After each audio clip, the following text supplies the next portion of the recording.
gente está recebendo já aqui a veterinária Raíssa Fontinelli. Bom dia, doutora Raíssa. Seja bem-vinda aqui ao nosso programa. A gente vai falar de um tema que a gente já abordou, mas a gente sempre tem que estar trazendo à tona essa questão, que é os riscos, né, do calazar. A gente vai entender o que é essa doença, ela vai já explicar para a gente se tem formas de evitar, como tratar os nossos bichinhos. Mas antes, eu queria chamar você, Raíssa, para acompanhar comigo o depoimento do aposentado Hernande Costa da Silva. Ele teve o seu animal de estimação, seu cãozinho, diagnosticado com calazar, mas ele conseguiu, através da justiça, né, dos seus advogados, resgatar o animalzinho que estava no centro de zoonoses. E ele falou com a gente. Vamos ouvir o que ele diz? Bom dia, me chamo Hernandes, sou proprietário do cachorro Tufão, da raça mestiço, macho. Ele tem 8 anos que está com a gente, não sei exatamente, se não for um pouco a mais. A gente se apegou a ele porque faz parte da família, no caso. Ocorreu aqui um pequeno problema que a zoonose fez uns exames nos cachorros do bairro, ele atestou positivo.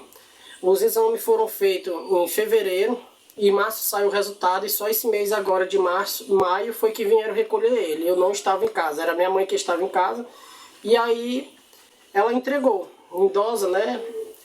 Então eu tive que ir buscá-lo, não queria que sacrificasse. Recolhi ele através de assinaturas de muitas papeladas, todos os trâmites legais, assinei termos de compromisso e trouxe ele de volta para casa, com a ajuda de advogados. Então, fui lá na Universidade Federal, onde funciona o hospital veterinário, e solicitei os exames, 3 exames. O teste rápido, outro lá e outro da medula óssea, o qual irá confirmar mesmo se ele está ou não. Se ele tiver, eu entrarei imediatamente com o tratamento. Mas se ele não tiver, graças a Deus, e que foi apenas um erro.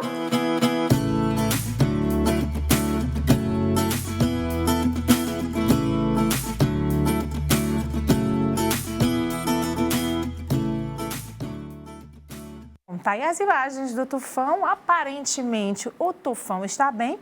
Então, eu começo perguntando para você, Raíssa, se pode acontecer de um diagnóstico ter sido dado errado, de um exame ter sido falso positivo, por exemplo? Sim, o que acontece? Normalmente, quando a prefeitura ela passa, né, para fazer esses exames, são realizados testes rápidos, né? E a maioria dos testes rápidos tem erros, tá bom? Então, assim, eu não entendo qual é o intuito, né, falando assim, como profissional da área, por ter mestrado na área, ser especialista na área, de fazer um teste rápido e fechar um diagnóstico através de um teste rápido. O teste rápido, às vezes, ele pode dar falso positivo. Às vezes o animal tem uma erliquiose, que é a doença do carrapato, e aponta positivo no teste rápido. Ele não fecha diagnóstico, né? O tutor, né, o proprietário do animal, relatou muito bem que ele chegou a fazer vários exames lá, certo? Dentre eles, além do teste rápido que foi feito, a sorologia, que mede a quantidade de anticorpo, que mesmo assim a gente não fecha diagnóstico, significa que o animal está respondendo àquela picada, entendeu? Está respondendo àquela reação daquela doença, mas não significa que ele tenha doença.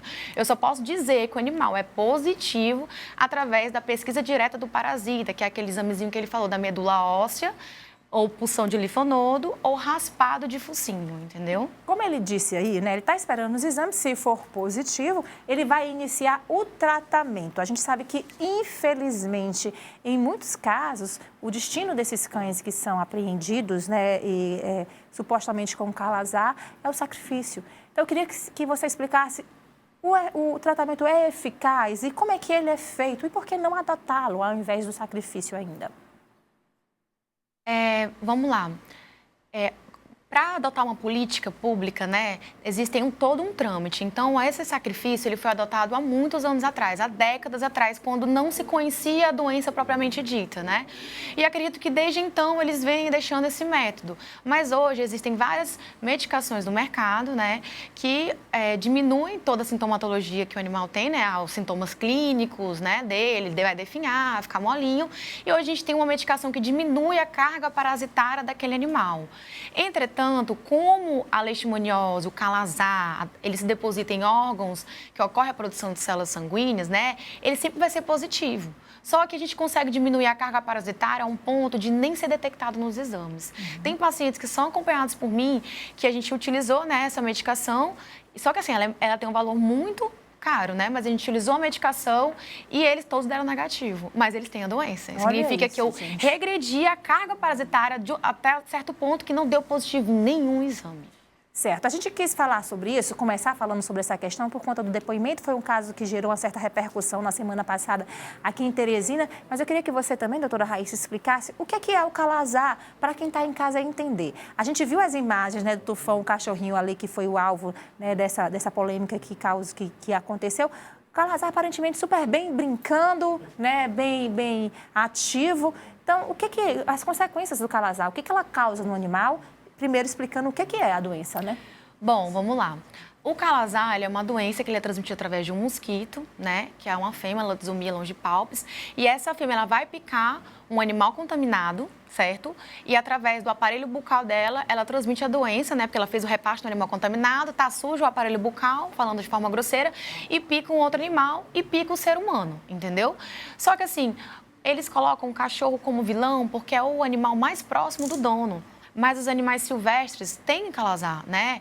A cutia, esses animais, raposa, todas elas, a maioria tem calazar, só que não tem sintoma. Só que no cão, propriamente dito, a doença, ela corre muito feia, né? Ela é uma doença que, em alguns animais, a gente consegue fazer um bom tratamento, ter uma boa resposta.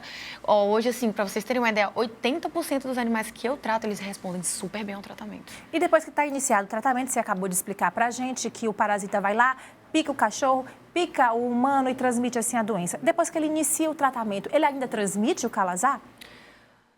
Depende do tratamento. Tudo depende, né? Cada caso é um caso. Mas quando o animal ele inicia o tratamento, a gente já coloca vários repelentes nele, tanto a coleira, eu faço um combo para ter certeza que não vai picar. Eu uso a coleira, eu uso um spray e ainda uso uma pipetazinha que você passa no animal para evitar com que o mosquito pique. Primeiro ponto, né? Então, assim, independente do animal ter calazar ou não, você tem que prevenir, porque a gente mora numa área endêmica, entendeu? Hoje, Teresina, né, o Piauí, mais precisamente, é o estado mais endêmico da América Latina. Então, daí você tira o tamanho da proporção. Então, independente de ter vacina ou não, independente de qualquer coisa, ele nasceu, você tem que prevenir, certo? E o animal que tem a doença, a gente previne para todos os lados. Tanto a prevenção de coleira, quanto a prevenção a prevenção de pipeta, de spray, a gente previne. Primeiro ponto, evitar com que o mosquito pique. Segundo ponto, diminuir a carga parasitária através do tratamento, certo? E aí, ele diminuindo a carga parasitária, eu não posso garantir, mas as chances são mínimas, né? Quando a gente faz o exame depois, a gente vê que não encontrou em nada, a gente, meu Deus, se acontecer, realmente é porque pode acontecer, porque é biologia, a gente tem como prever. Mas as chances são bem pequenas quando a gente consegue diminuir a carga parasitária a esse ponto. Mas não são todos os animais que respondem, sabe? Certo. A gente sabe que existe o vetor, você explicou aí que existe um mosquito, mas existe alguma raça, tem alguma relação com a raça do animal que é mais propício? De repente, aquele que tem a pelagem mais curtinha fica mais vulnerável à picada, né, do vetor, ou não tem relação nenhuma relação com raça, com idade do animal? Então, idade não tem porque basta a exposição, né? Assim, não quer dizer novinho, mais velho, basta a exposição. Mas, assim, em relação à raça, eu noto na minha rotina clínica, né, que as raças de pelo curto têm mais tendência, certo? Mas isso não impede porque o mosquito vai lá e pica o focinho. Isso é verdade. Então, o jeito é a gente prevenir, como você falou, existem mecanismos, existem os repelentes, a coleira que repele. Então, para a gente finalizar, doutora Raíssa, a dica que sempre fica é sinal alerta se o seu bichinho, você conhece o seu bichinho, né, o comportamento do seu bichinho, se ele começar a apresentar alguma coisa diferente, né, ficar molinho, né, ter questão dos olhos, eu acho, é um sintoma dos olhos avermelhados? Não, assim, o sintoma clássico da leishmaniose do calazar é ferida no focinho. Certo. Quando você notar, assim, quando a gente bate o olho, se for uma ferida redondinha, que a gente fala ulcerada, lá, aí, ele machucou o focinho, foi o local onde o mosquito picou. Então, procura e a reação inflamatória é ficar redondinha, entendeu? Outros problemas que o calazar causa, problema de pele. né? Aquela seborreia no animal, também tem unhas grandes, o que elas acrescentam demais. É aquele tutor que chega no consultório e diz assim, doutora, eu não sei o que eu faço. O meu cachorro dá nem um mês, a unha dele tá enorme, enorme, enorme, enorme. E tem animais que são assintomáticos. Certo. Então, procure sempre um profissional que ele vai saber identificar. Assim como a gente tem uma rotina de cuidado com a nossa saúde, fazendo exames periódicos com os nossos pets, tem de ser do mesmo jeito, se a gente quiser dar mais qualidade de vida e ter a companhia dos nossos bichinhos por muito tempo. Doutora Raíssa, muito obrigada pela conversa, foi super esclarecedora, tá? De nada, o que precisar, eu estou à disposição, tá bom? Obrigada! E assim a gente encerra mais um quadro Amigo Pet, a gente sempre tirando dúvidas para que você cuide, né, da melhor forma possível dos nossos amiguinhos.